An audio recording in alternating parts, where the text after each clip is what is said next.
님 크로 복되기를 주님의 이름으로 간절히 축복합니다. 오늘은 말씀 제목을 그리고라는 제목을 삼았습니다. 무슨 얘기냐면 우리 성경에 빠져있는 히브리 성경에 보면 접속사 배라고 하는 게 있는데 자그만치 한 글자만 빼먹어도 가만 안 놔두겠다고 했는데 우리 성경에는 어마어마하게 많이 빼먹었어요. 그러니까 우리 성경 가지고 100% 믿어도 빠진 게 많아서 조금 얼마나 하나님 앞에 받을 상급이 조금 부족할 것 같다는 생각이 들어요. 근데 우리가 이 땅에서 왜 그런 얘기를 자꾸 논하게 되냐면 신앙생활하면서 정말 원칙을 모르고 예수를 믿어요. 예를 들면 이런 거예요. 많은 목사님들이 그 천국에 대한 이야기를 하면서 어느 날 목사님이 한 분이 왔더니 주님께서 버선발로 쫓아나가시더라고요.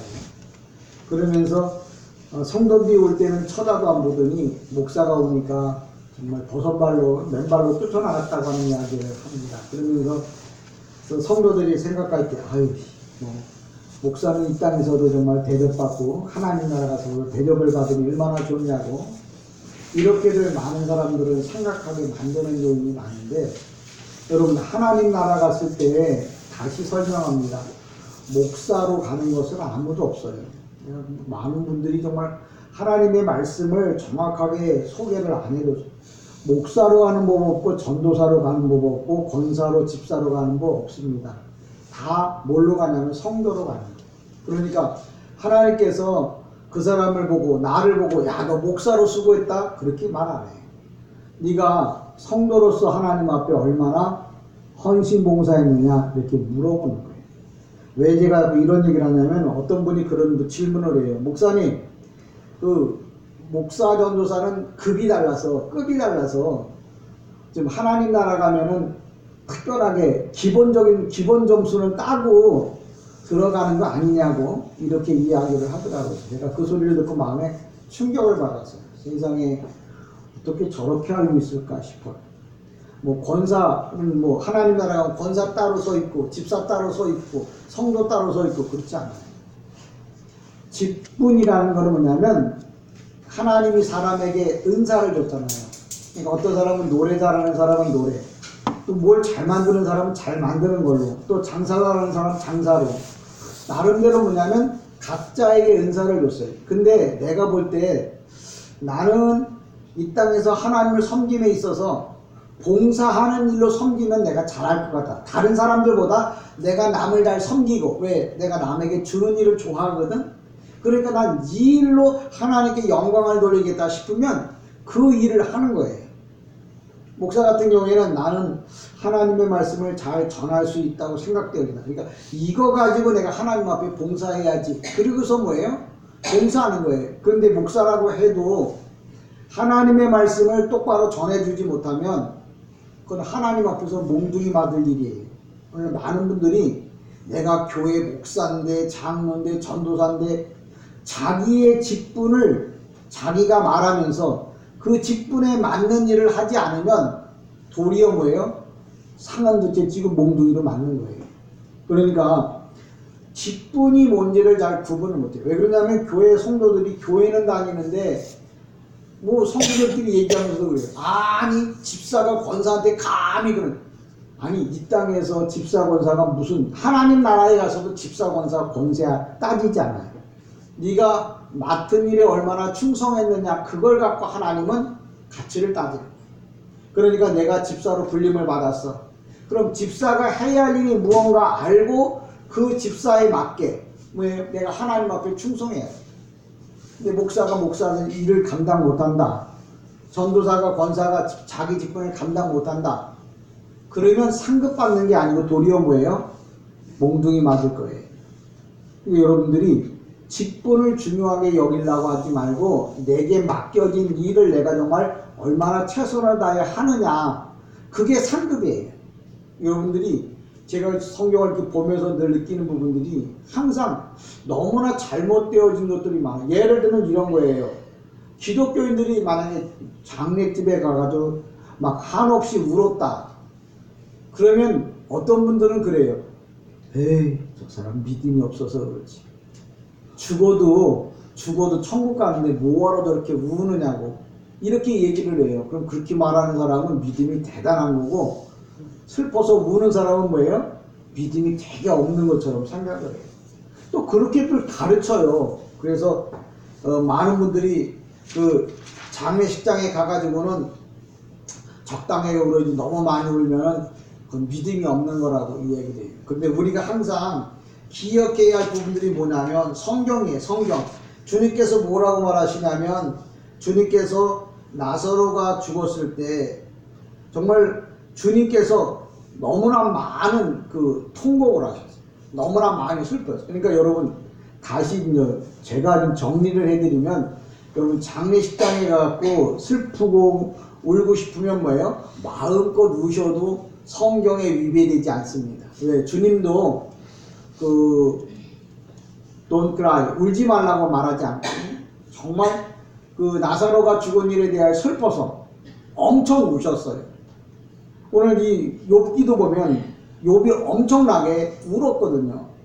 그런데도 그냥 죄를 짓지 않았다고 이야기해요. 그러니까 성경에서 여러분이 이제 만약에 장례집에 가셨을 경우 내가 그 사람과 관계가 있으면, 슬픔이 있으면 여러분이 한없이 울어야 돼요. 그게 왜 그러냐면 눈물이라는 게 하나님의 주신 은사예요. 눈물을 많이 흘리고 나면 마음이 깨끗해져요. 그래서 눈물은 마음의 창을 닦는 약이라 이렇게 말해요. 그러니까 여러분이 슬픈 일이 있을 때는 마음껏 우셔야 돼요. 여러분들도 다 경험해보자면 힘들고 어려울 때 정말 목 놓아 울고 나면 뭔가 시원함을 느끼잖아요. 왜 그러냐면 눈물이라는 건 하나님이 우리 주신 어떤 은사이기도 해요. 그러니까 쓸데없이 찔찔 짜는 게 아니고 정말 힘들고 어려울 때 눈물을 흘려야 된다고 생각하면 여러분이 한없이 흘려도 돼요. 근데 성경에서 항상 우리에게 가르쳐주는 바는 뭐냐면, 네가 정말 억울한 일을 당하든 슬픈 일을 당해서 눈물을 많이 흘린다고 해도 딱 한 가지, 아픔을 느끼고 경험을 한다고 해요. 그것 때문에 하나님에 대하여 원망한 일은 말하라. 이게 성경이 우리에게 주는 교훈이에요. 그러니까 여러분이 장례식장에 가가지고 그냥 만약에 갑작스럽게 부모님이 돌아가셨다든지 인생의 사업이 어려워, 그래서 한없이 눈물을 흘렸어. 그러면 그 눈물 흘린 것 때문에 하나님은 책망하거나 잘못했다고 말하잖아요. 문제는 뭐냐? 그 다음에 아니 내가 무슨 죄를 했다고 하나님이 나를 왜 이렇게 미워하시느냐고, 아니 우리 부모님이 무슨 잘못을 했는데 갑자기 부모님이 돌아가게 하셨냐고, 이렇게 하나님에 대하여 원망하면은 뭐예요? 그 눈물은 눈물과 상관없이 그거는 죄가 되는 겁니다. 근데 성경에서 말하고 하지 않은 기준은 뭐냐면, 아픔이 있고 슬픔이 있을 때 눈물을 흘려야 한다는 거예요. 왜? 주님도 죽은 장례식장에 가서 눈물을 왈칵 쏟았다고 성경은 기록하고 있기 때문에, 주님이 하신 일을 내가 하는데 나보고 나쁘다고 말하면 그게 나쁜 거죠. 근데 문제는 뭐냐면, 어떤 일을 만나서 슬픔을 겪었어. 그것 때문에 눈물을 많이 흘렸어요. 그러면 그건 잘못된 건 아니에요. 근데 문제는 뭐냐면, 실컷 울고 난 다음에 아니 하나님이 계시다면, 아니 우리 부모가 뭐가 잘못했다고, 내가 뭘 잘못했다고 이런 어려운 일을 주느냐고 울면서 하나님에 대하여 원망한다면 그거는 뭐예요? 우는 게 아니죠. 하나님에 대하여 뭐예요? 저주하는 겁니다. 그러니까 여러분이 성경을 보고도 정확하게 구분할 것은, 여러분이 장례식장에 가가지고 뭐 믿음 있다고 울지 않으면 믿음 있는 거 아니에요. 성경에 예수님도 한없이 우셨어요. 그러니까 여러분이 내가 그분과 관계가 있다고 하면 한없이 우셔야죠. 근데 문제는 뭐냐? 그 다음에 그런 문제를 만든 하나님에 대하여, 환경에 대하여 원망하면 그때부터는 뭐예요? 울음이 아니고 저주가 되는 거예요. 그러니까 우는 거냐 저주하는 거냐, 이게 구분이 안 돼요. 오늘 많은 분들이 장례식장에 가서 울면은 에이 저 믿음 없는 사람들 어차피 죽었다가 다시 만날 건데, 그렇게 말하면 진짜 그 사람은 성경을 모르는 사람. 그러니까 여러분들이 만약에 장례식장에 가가지고 힘들이 거들랑 여러분들은 마음껏 슬퍼하셔도 돼요. 단 그 일로 인하여 하나님이나 사람을 원망하면 안 된다는 거예요. 성경은 그런 기준을 정확하게 정해줬다니까요. 어떻게 정해졌는데 주님이 나사로가 죽었을 때 가서 성경에 보면 뭐 헬라어로 뭐라면 눈물을 왈칵 쏟았다. 아니 왜냐면 여기 보면 요한복음 11장 9절에 보면 이렇게 나와요. 에크 뉴크트리 호 예수스. 예수는 눈물을 왈칵 쏟았다. 한없이 울었다. 슬픔에 대하여 표현을 했다는 거예요. 그러니까 주님도 우셨는데 내가 안 울면 내가 뭐예요? 믿음 좋은 거냐? 그건 성경이 아니라. 그러니까 저는 여러분들에게 정리를 좀 가끔씩 합니다. 일로 가는지 길을 좀 잘 안내하려고 하는데요. 여러분들이 오늘 욥기서에 기록되어진 말씀도 제가 좀 정리를 좀 하려고 하는 이유가 뭐냐면 욥기에 보면 욥이 엄청난 고난을 잘 참았어요. 근데 성경에서 욥의 고난을 말하는 게 아니라 욥은 뭐예요? 항상 그런 고난이 왔는데도 불구하고 하나님을 원망하지 않고 도리어 하나님 앞에 예배했다. 그걸 욥기서에서 우리에게 가르쳐 주는 거예요. 그러면 우리가 욥기서를 배웠다. 오늘도 욥기서에 대한 말씀을 들었다. 그러면 내가 신앙생활을 어떻게 해야 하느냐? 인생 살다 보면 어려운 일들이 계속 온다는 거예요. 여기 그리고 또 그리고라고 제목을 잡은 건 뭐냐면 욥의 인생에 어려운 일들이 연속적으로 6번이나 왔단 말이에요. 근데 옛날 어른들이 이렇게 말해요. 자식이 죽으면 이빨이 쉰다고 그래. 이빨이. 자식 하나가 죽으면 이빨이 쉰다고. 왜? 그 막 고통을 참으려고 막 악을 쓰니까 이빨이 쉰다는 거예요. 근데 욥 같은 경우에 보세요. 10명의 자녀가 죽었다 그러면 이빨이 다 뽑아져야 되잖아요. 그만큼 큰 고통이 있는 거예요. 그럼에도 불구하고 욥은 뭐예요? 하나님을 원망하지 않았다는 얘기를 하는 겁니다. 그러니까 여러분이 예수를 정말 올바로 믿었다면 어떤 일을 해야 되느냐면 내 인생에 이빨이 휘어질 만큼 이빨을 깨물고 고통을 참으면서도 하나님을 원망하지 않고 하나님 앞에 예배하는 자라야 그게 성도라는 거예요. 근데 오늘날 많은 성도라고 말하는 분들이 교회 다닌다고 하는 분들이 고난에 대해서 참으려고 하지 않고 뭐예요? 그 고난에 대한 억울함을 표현하는 건 괜찮아요. 여러분 화를 내는 게 죄가 되는 거 아닙니다. 잘못된 것에 대해서 불의에 대하여 화를 내야 돼요. 그러나 그것 때문에 죄를 짓지 말라고 하는 말은 그것 갖고 판단하지 말라는 말이에요. 그러니까 여러분들이 예수를 믿으면서 힘들고 어려운 일이 왔어요. 그래서 그것 때문에 눈물을 흘리는 거예요. 이게 권사는 뭐냐? 그렇게 눈물을 흘리는 사람에게 같이 가서 울어주는 거예요. 얼마나 힘들고 어려우냐고. 이 고통을 어떻게 견뎌야 하는지. 정말 이런 상황에서도 절대 하나님 앞에 죄는 짓지 말자고. 이렇게 뭐예요? 격려하고 위로하는 게 권사란 말이에요.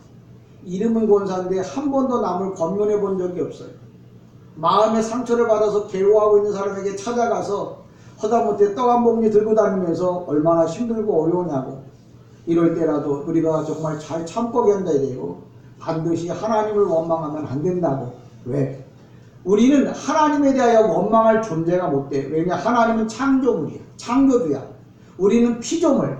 그분이 우리를 만들었기 때문에 우리는 감히 하나님에 대하여 뭐예요? 예배를 드리면 예배는 당연히 드려야 되지만 하나님에 대해서 원망하지 마. 제가 왜 이야기를 여러분들에게 하느냐면 이 땅에서 세상 사람이 똑같이 사는 것 같은데 하나님 나라 가보시면 여러분이 하나님에 대하여 원망한 것들이 있다면 그건 하나님 앞에서 뭐예요? 상급이 마이너스가 됩니다.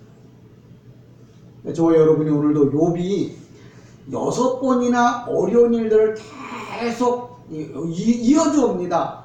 예, 또 꼭 중요한 거 보면 많은 양들이 있었는데 많은 종들이 있었는데 그 중에 다 죽고 한 사람만 남아서 뭐예요? 욥에게 와요. 욥에게 와서 이차 저차 합니다. 그리고 자꾸만지 6번이나 인생 이야기를 해요.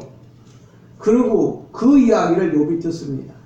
그리고 난 다음에 오늘 본문에도 보면 욥이 그 일로 인하여 자기 어떤 모습을 표현해요. 뭐라고 말하냐면 20절에 보면 욥이 일어나 그럽니다. 근데 20절에 보면 욥이 일어났다고 그럴 때 욥이 언제 일어났는지 왜 일어났는지 이 성경에서 그걸 설명을 안 해주면 욥이 일어났더니 아 그렇구나.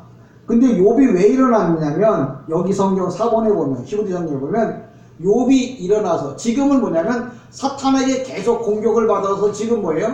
거의 쓰러져서 자빠져 있는 상황이거든요. 근데 욥이 일어났다고 하는 말은 잠자다 일어났는지 앉았다 일어났는지 이런 기록이 없어요. 근데 성경에 보면 히브리 성경에 보면 뭐라고 말하냐면 지금 욥이 사탄에게 공격을 받아서 지금 힘들어서 넘어져 있는데 이게 뭐예요? 일어나서 사탄과 싸우기 위해서 지금 욥은 일어났다 이렇게 표현하는 거예요. 그러니까 여러분들이 욥이 일어났다고 하는 말은 욥이 일어났다는 말이 아니고 내가 힘들고 어렵지만 이 어려움 가운데서 이 어려움을 준 사탄과 싸우기 위해서 일어나라는 거죠. 여러분이 지금 마음의 상처를 받고 고통을 받고 괴로움 속에 있다면 이제 여러분은 일어나기를 주님의 이름으로 축복합니다. 왜요? 욥이 그런 고난 가운데서도 일어났거든. 그래서 나에게 고통과 아픔을 주는 사탄과 뭐예요? 싸우기 위해서 내가 승리하기 위해서 일어났다고요. 우리가 성경을 왜 보는데 욥이 그랬던 것처럼 나도 뭐예요? 지금 사탄으로부터 공격을 받아서 지금 넘어져 있는 상황이니까 이제 사탄과 싸우기 위해서 성경은 뭐라고 말하냐면 너 일어나라고 말하는 거예요. 여러분이 예배를 드리면서 여러분의 삶이 뭐예요? 바꿔지는 이유가 뭐냐? 성경에 그렇게 말한 대로 나도 뭐예요? 그대로 행하는 거예요. 그게 바로 뭐냐면 성경이에요. 성경을 읽어놓고도 나하고 아무 상관이 없다면 그건 예배가 될 수 없는 거죠. 저와 여러분이 오늘도 욥이 일어나 여기 겉옷을 찢고 머리털을 밀고 땅에 엎드려 예배합니다. 항상 욥기의 가장 중요한 건 뭐냐면 고난이 오면 그 고난 때문에 예배를 포기한 게 아니고 고난이 와도 예배를 드렸다는 얘기를 이 욥기 42장까지 계속 그 이야기 하는 거예요. 그러니까 여러분이 예수를 믿는데 어려운 일이 왔어. 그럼 어떻게 해요? 그것 때문에 예수를 떠난다든지 교회를 떠난다든지 하나님을 원망한다든지 그러면 아직도 믿음이 연약한 거예요. 올바른 믿음은 뭐냐? 그런 일이 와도 뭐예요? 일어나야 한다는 거죠. 왜? 좌절로부터 원망으로부터 뭐예요? 일어나서 하나님 앞에 뭐예요? 예배하는 자가 되어야 한다는 거예요. 그래야 여러분이 예배를 제대로 배운 거고 예배로 드린 거예요. 지금은 내가 못할지라도 내가 힘이 없어서 일어나려고 하는데 지금 여러분들도 며칠을 굶으면 일어나야겠는데 다리에 힘이 없고 마음에 힘이 없어서 못 일어날 수 있어요. 그러나 마음속에 뭐예요? 내가 일어나야 산다는 건 알잖아요. 신앙도 마찬가지입니다. 여러분의 삶이 정말 고단하고 힘들어. 그래도 뭐예요? 여러분은 일어나야 돼. 믿음으로 뭐예요?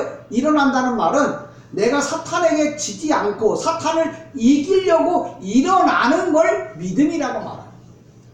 믿음이 있어요? 아멘. 근데 왜 주저앉아있어요? 지금 상황이 아니라 믿음이라고 하는 건 뭐냐면 내가 지금 사탄과 싸워서 일어나요. 사탄과 싸우기 위해서 일어나는 거. 그리고 뭐예요? 상황이 너무 힘들고 어려워. 그런데도 불구하고 눈물을 질질질 흘리면서도 하나님에 대하여 입을 꽉 깨물고 있는 거예요. 원망하지 않는 거예요. 그런 것을 성경에서는 믿음이라고 그래요. 믿음 좋다고 하는데 자기 하고 싶은데 원망할 거 다 하면서 믿음 좋다고 헌금 많이 한다고 그게 믿음 좋은 거예요. 성경은 그렇게 말해본 적이 없어요. 저와 여러분이 진정한 믿음은 뭐냐면 성경에서 말하는 바가 뭐냐? 욥이 그렇게 어려운 일을 겪었음에도 불구하고 욥이 일어났다는 말은 내가 이 어려움에서 넘어져 자빠지는 게 아니고 여기서 일어나서 하나님 앞에 예배하기 위해서 하나님께 영광 돌리기 위해서 욥이 일어났다고 말해요.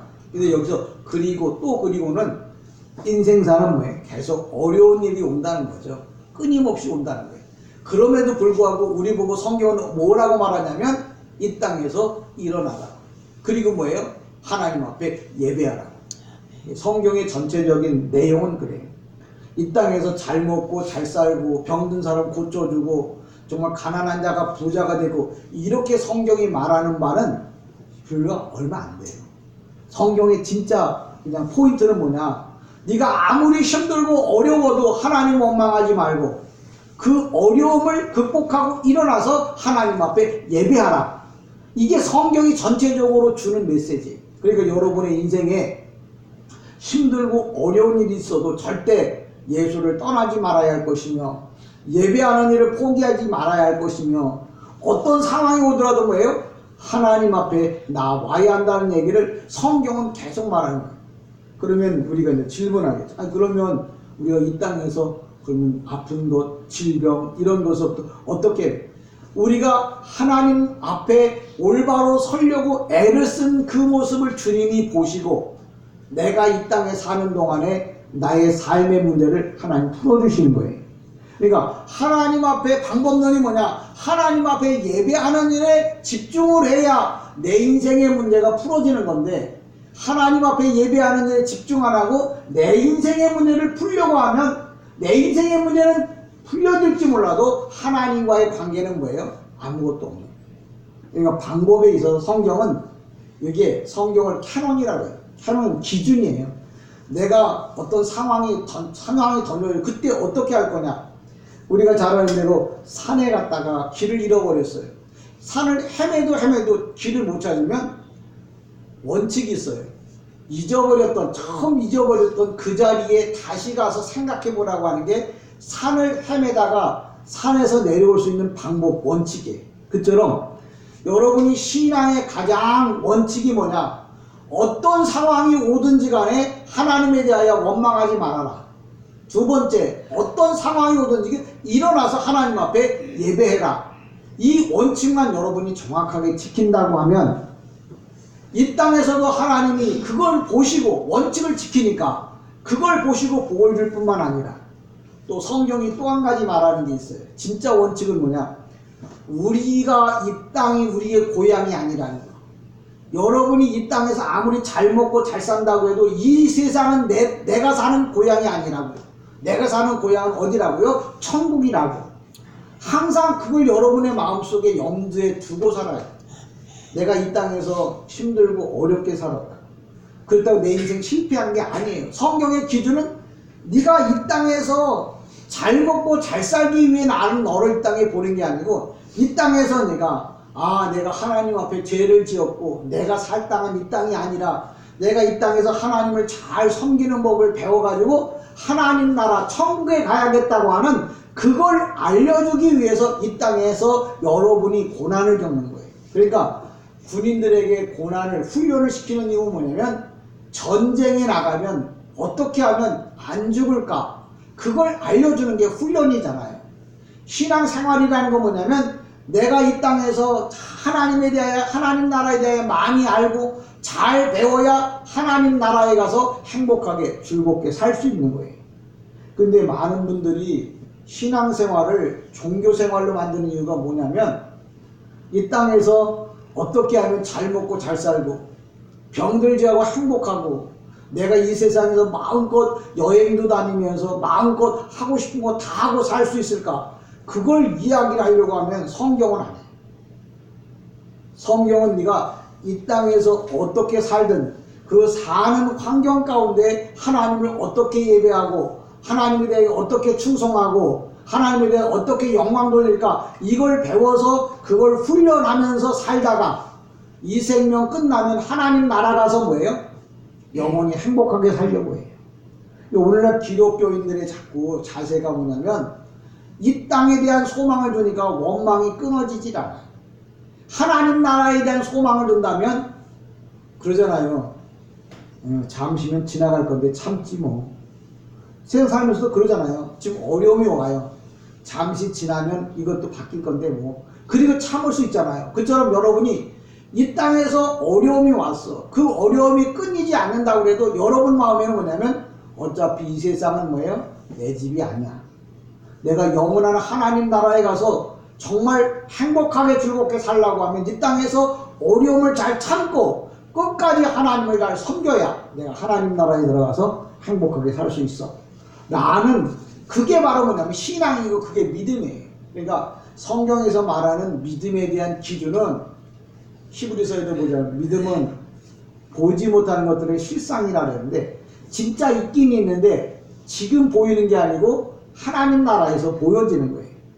여러분이 신앙이라고 하는 말을 정말 정확하게 이해를 해 주셨으면 좋겠는 게 뭐냐면, 자꾸 교회를 잘 다니면 이 땅에서 잘 먹고 잘 산다고 하는 얘기로 자꾸 이야기를 하면 틀린 얘기는 아니에요. 그런데 뭐예요? 그건 맞는 얘기도 아니에요. 왜? 주님이 이 땅에다가 소망을 두라고 그랬으면 이 땅에다 소망을 두고 살아야죠. 이 땅에서 마음껏 누려야죠. 근데 주님은 이 땅에 오셔서 늘 뭐래요?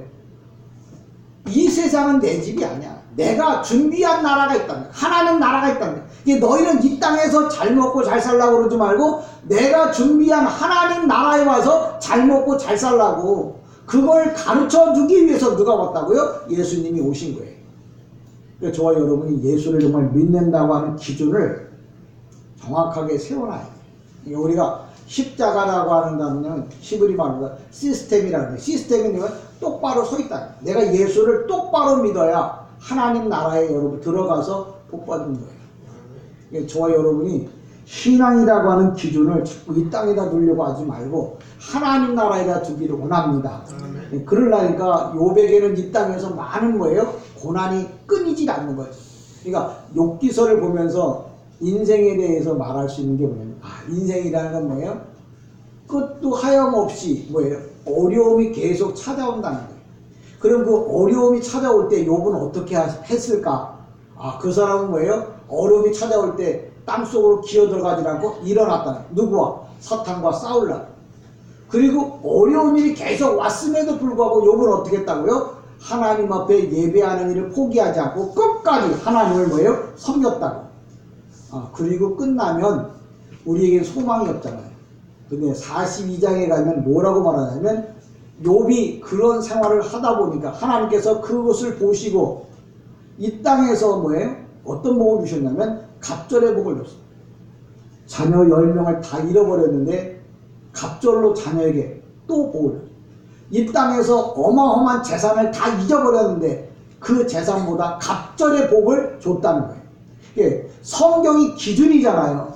내가 이 땅에서 복 받으려고 하면 어떻게 해야 할까? 답은 딱 하나예요. 어려운 일이 있어도 힘든 일이 있어도 하나님 원망하지 말고 하나님 앞에 예배하는 일에 뭐예요? 열심을 내면 하나님께서 이 땅에서도 복을 주신다는 거예요.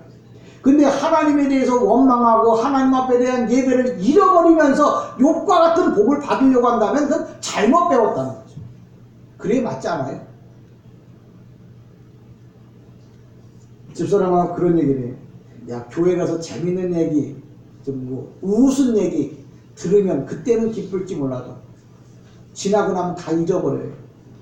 저 같은 경우는 말을 못하지만 성경에 대한 원칙을 자꾸 이야기를 해요. 그것 또한 또 지나가요. 그런데 하나님 나라 갔을 때 재밌는 이야기 듣고 다 잊어버리면 하나님 나라에는 남는 게 없어요. 근데 힘들고 어렵지만 목사 이야기를 듣고 내가 실천했다면 그건 하나님 나라에서 남는 거예요. 그러니까 남는 장사를 하려면 뭐예요? 힘들고 어렵지만 하나님의 말씀을 붙잡고 뭐예요? 살아야 한다는 거예요. 답은 그거예요. 그러니까 오늘 욥기에 보면 그런 얘기를 하잖아요. 욥이 6번이나 어려운 일이 막 써요. 욥이 뭐라 하냐면 여기 그렇게 표현한 20절에도 그러잖아요. 욥이 일어나 겉옷을 찢고, 이 말은 설명을 하면 겉옷을 찢는다 그러니까 많은 분들이 이 외투를 말하나 보다 그렇게 얘기합니다. 이 겉옷이라고 하는 것은 뭐냐면 주체할 수 없는 고통의 표현을 유대인들은 뭐예요? 옷을 찢어요. 영화 같은 데 보면 정말 갑작스럽게 자식이 죽고 그러면 뭐예요? 자기 그 입었던 옷들을 팍팍 찢잖아요. 그래요. 아니 이거 미쳤나? 왜 옷을 찢냐? 유대인들의 아주 감당 못할 뭐예요? 고통을 말하는 거예요. 그러니까 욥이 보세요. 얼마나 힘들고 어려웠냐면 욥이 일어나 겉옷을 찢고, 이 말은 뭐냐면 주체할 수 없는 고통이 욥에게 왔다는 거예요. 또 그리고 그의 머리털을 깎았다는 거예요. 이 머리털은 뭐냐면 유대인들에게 건강과 힘이에요. 그러니까 자기가 갖고 있는 건강과 힘을 다 뭐예요? 지금 잃어버렸다는 거예요. 그러니까 욥이 얼마나 고통을 받았냐면 옷을 다 찢어버리고 자기의 뭐예요? 머리털을 다 밀었다는 말은 자기의 모든 뭐예요? 힘과 건강을 다 뭐예요? 잃어버렸다는 거죠. 그렇죠. 자식 하나 가지고도 이빨이 쉰다고 그랬어요. 얼마나 일을 하면. 근데 10명의 자식이 죽었다고 쳐보세요. 가지고 있는 재산이 다 한꺼번에 날라갔다고 쳐보세요. 정말 이빨 남은 게 하나도 없을 거예요. 욥이 그만큼 고통스러웠다. 그러니까 욥이 겉옷을 찢고 또 뭐예요? 머리털을 밀었다는, 머리털이라고 하는 것은 힘과 모든 건강을 말해요. 그러니까 그걸 다 잃어버렸죠. 욥이 힘도 잃어버렸죠. 건강도 잃어버렸죠. 그 다음에 뭐라고 그러니까 땅에 엎드려, 이 말은 뭐냐면 힘들어서 엎드렸다는 말이 아니고 하나님 앞에 뭐예요? 복종하고 헌신했다는 거예요. 그리고 뭐예요? 경배했더라. 그러니까 이 이야기를 정리하면 그래요. 욥이 어마어마한 고난이 왔다는 거죠. 그것도 뭐예요? 연속적으로 왔다는 거예요. 그런데 욥이 뭐예요? 정말 옷을 찢고 머리를 밀 만큼 큰 고통이 닥쳐왔는데 욥은 그럴 때 어떻게 말해요? 이 땅에 엎드렸다 하는 말은 힘들어서 엎드렸다는 말이 아니고 하나님 앞에 뭐예요? 예배했다는 말이에요. 뒤어서 말하는 하나님께 뭐예요? 경배했다는 말이에요. 그러니까 인간의 가장 극한 고통과 아픔이 와도 욥은 뭐예요? 일어났다는 말은 사탄과 싸웠다니까 뭐 그럼 벌떡 일어나서 뭐 칼 갖고 후들렀다는 말이 아니고 사탄 보고 뭐예요? 욥이 네가 이렇게 고난을 받았는데도 불구하고 네가 정말 하나님 원망 안 할 거야? 하나님 원망하고 해. 원망해도 괜찮아. 이렇게 욥이 사탄이 욥에게 와서 사탄이 욥에게 와서 말하니까 욥이 일어났다는 말은 사탄이 그렇게 말을 해도 그 말을 듣지 않고 뭐예요? 자기의 옷을 찢고 머리를 밀면서 뭐예요? 땅에 엎드렸다는 말은 내가 이렇게 힘들고 어려워도 절대 하나님에 대하여 원망하지 않고 하나님 뜻대로 뭐예요? 내가 예배했다. 그 얘기를 하는 거예요. 그러니까 오늘도 내가 일어났다는 말은 앉았다 일어났다는 말이 아니에요. 어떠한 유혹과 미혹이 사탄으로부터 왔을 때 정말 원망을 안 하면 안 될 만큼 고통스러운 게 왔을 때라도 뭐예요? 욥은 뭐예요? 그 고통을 얼마나 표현하냐면 옷을 찢고 머리를 밀었다는 말은 인간의 최악의 고통이 왔다는 거예요. 그런 고통이 왔을 때 어떻게 했다고요? 일어났다는 말은 사탄의 말을 듣지 않고 그 말을 뭐예요? 무시하고 하나님 앞에 예배하고 경배했다. 그 얘기 아니에요. 그러니까 여러분이 제가 성경을 여러분이 읽으면서 왜 성경에 대한 의미를 모르면 성경을 읽어봐도 안 읽는 것보단 1000번 100번 낫습니다. 그런데 성경의 의미를 모르고서 읽으면 의미 없는 거죠. 욥이 일어나는데 어떻게 일어나는지 왜 일어나는지 한번 물어보세요. 목사님들한테 이게 욥이 일어나는데 뭐하러 일어난 건데요? 왜 일어난 건데요? 목사님들 대답하기 쉽지 않을 거예요. 왜? 우리 성경 갖고는 설명하기가 어렵잖아요. 욥은 이런 어려움 가운데서도 뭐예요? 일어나서 하나님께 헌신했다는 거죠. 얘기를 정리하면 그렇습니다. 여러분이 장례식장에 가가지고 슬프면 마음껏 우세요. 그거 믿음 없는 거 아닙니다. 단지 뭐예요? 원망하지는 말아라. 여러분 힘들고 어려우면 마음껏 우세요. 근데 이런 고통이 왔다고 이런 아픔이 왔다고 하나님에 대하여 원망하고 불평하지는 말아라. 그리고 난 다음에 그런 계속 울음으로 끝날 게 아니고 거기서 일어나라는 말. 이런 것을 다 뭐예요? 이제 벗어버리고 하나님 앞에 뭐 이런 고통 가운데서 엎드렸다 경배했다 하는 말은 뭐예요?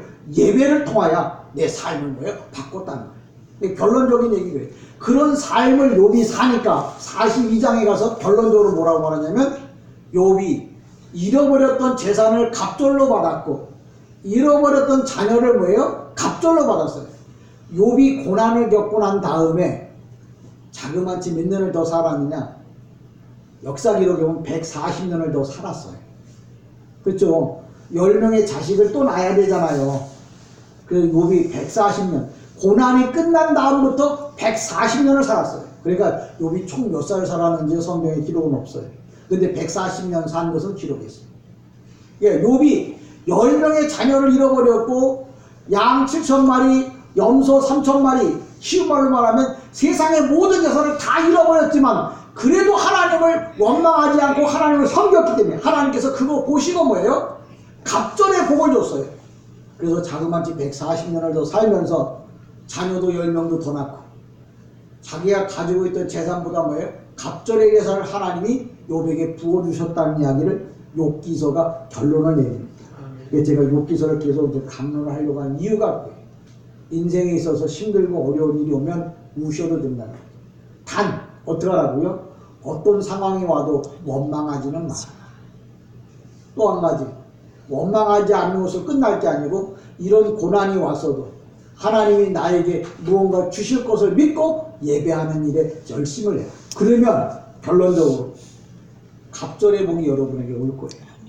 그러니까 보통 우리가 원칙을 세우는 이유가 뭐냐면 원칙대로 가야 가장 빨리 가는 거고 원칙대로 가야 복이 오는 거예요.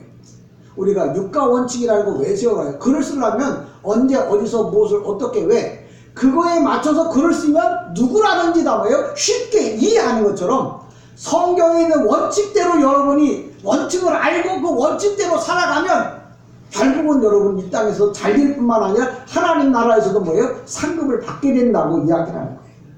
그래서 목사는 원칙을 정확하게 가르쳐줘야 돼요. 힘들고 어려워도 육가 원칙을 가르쳐줘야 그 사람이 글을 제대로 쓰고 이 땅에서도 잘 되고 하나님 나라에서 상급 받을 수 있다는 거예요. 근데 원칙 없이 그냥 오늘은 이랬다 내일은 저러고 저랬다가 또 모레는 바뀌고 그러면 뭐예요? 평생 살아봐도 남는 게 없는 거죠. 여러분 힘들고 어렵더라도 육가 원칙을 잘 배우세요. 성경에 있는 말씀을 잘 들으세요. 그래야 여러분이 노년에 누구말마다 행복해질 것이고 하나님 나라에서는 상급 받을 줄 믿습니다. 꼭 기억하시고 힘들고 어려워도 절대 하여튼 기본 원칙은 그거예요. 아무리 어려워도 하나님에 대해서 사람에 대해서 원망하지 마. 왜? 그것은 사탄이 자꾸 나에게 뭐예요? 유혹하고 미혹하는 방법. 기도합니다. 은혜와 사랑이 많으신 주님